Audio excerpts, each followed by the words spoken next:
एक राजा रहन आ एक रानी रही। उनका एक बेटा एक बेटी रहे। उनका एक बेटा एक बेटी रहे। राजा रानी एक दिन ऐसा समय आई कि राजा रानी दुनो प्राणी माने चल बसल। अब बेटा थोड़ा होशियार रहे आ बेटी बहुत नादान रही।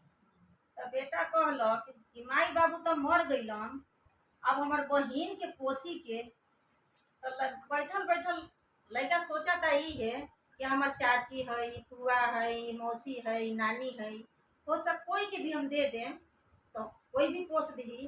तो लड़का मन में सोचा था कि ऐसे तो कोई ना पोसी, माई के हम अपन गहना दी तो लालच में कोई माई बहिन के हमार पोस दी। तू लड़का सोच के का कइलक कि माई के सब गहना निकाल के बांध लेलक।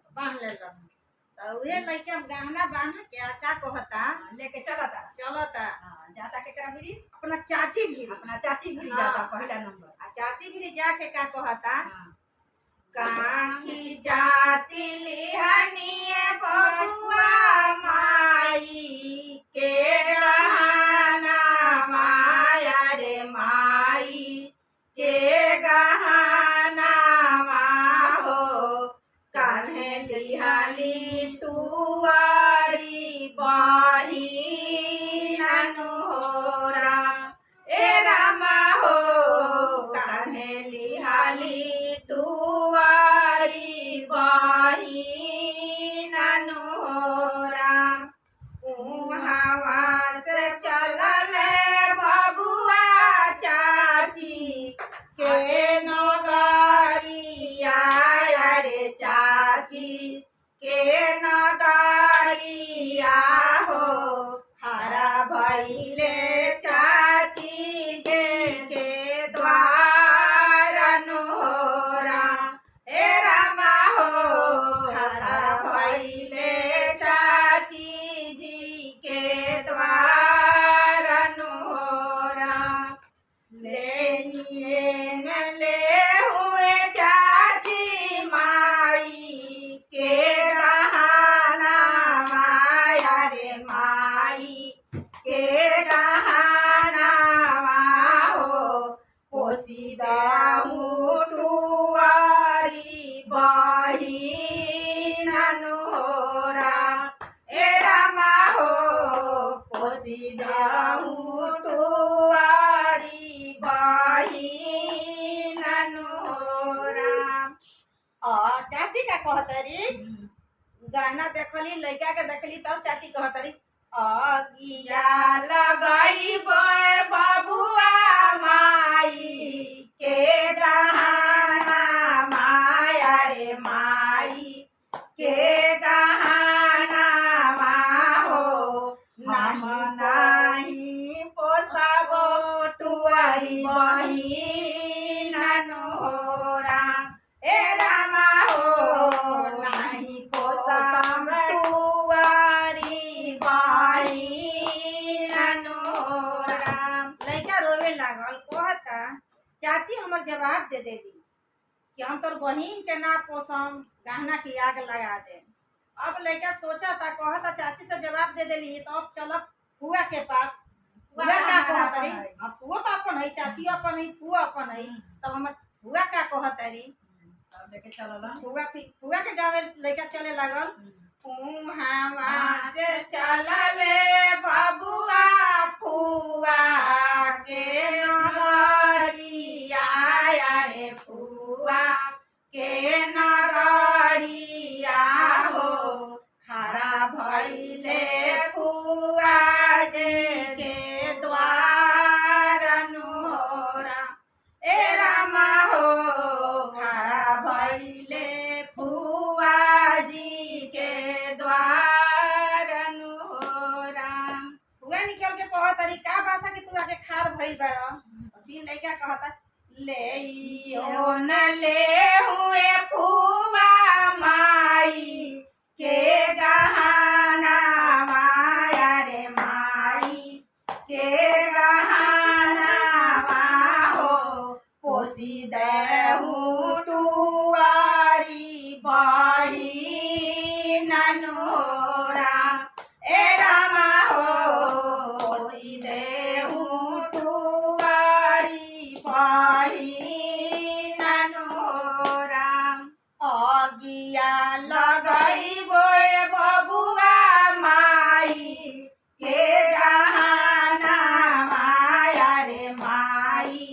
के गहनावा हो नाही पोसब टुवारी बहिन नोरा ए रामा हो नाही पोसब टुवारी बहिन नोरा।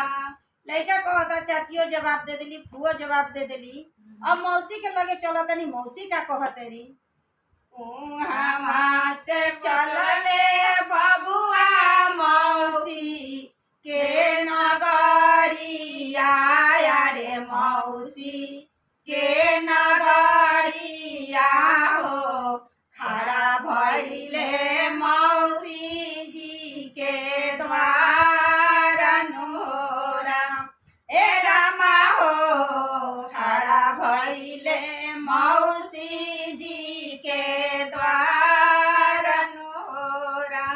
ले हुए मौसी माई के गहना माया रे माई के गहना हो पोसी देहु टुवारी बहिन नोरा ए रामा हो पोसी देहु टुवारी बहिन नोरा। अगिया लगइबो बबुआ माई के गहना माया रे माई के गहना हो नाही पोसब टुवारी बहिन नोरा ए रामा हो नाही पोसब टुवारी बहिन नोरा। लड़का कहता सब कोई तो जवाब दे देले बा, एगो नानी बचल बिया, नानी से जाके पूछा तानी नानी का कहतिया हमा से चलले बबुआ नानी के नगरिया रे नानी के नगरिया हो खड़ा भइले नानी जी के द्वार नोरा ए रामा हो खड़ा भइले नानी जी के द्वार नोरा। ले हुए नानी माई के गहना माया रे माई के गहना हो पोसी देहु टुवारी बहिन नोरा ए रामा हो पोसी देहु टुवारी बहिन नोरा। नानी कहतरी हम माई के तहर गहना ले तो हम नतनी पोसम से तू गहना लेके जा।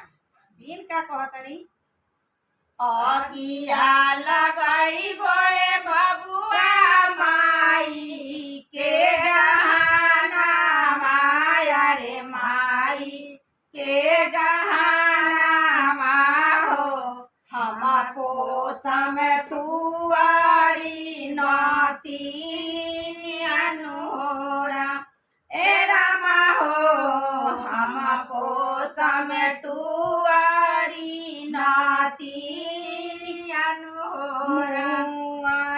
बेटिया मुआला बेटिया बाजू हमें मिली गईले आए हमें मिली गईले हो हम पोसम टुवारी माही नोरा ए रामा हो हम पोसम टुवारी नाती नोरा।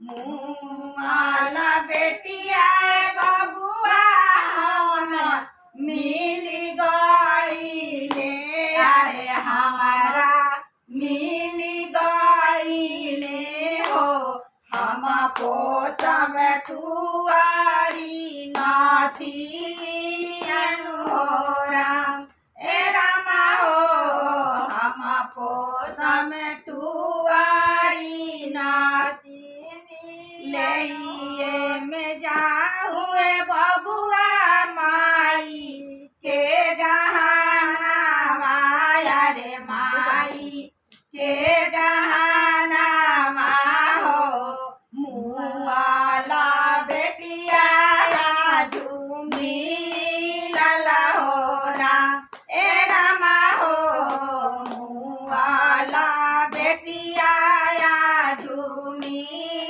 लला हो राम हर हर महादेव मैया भवानी की जय।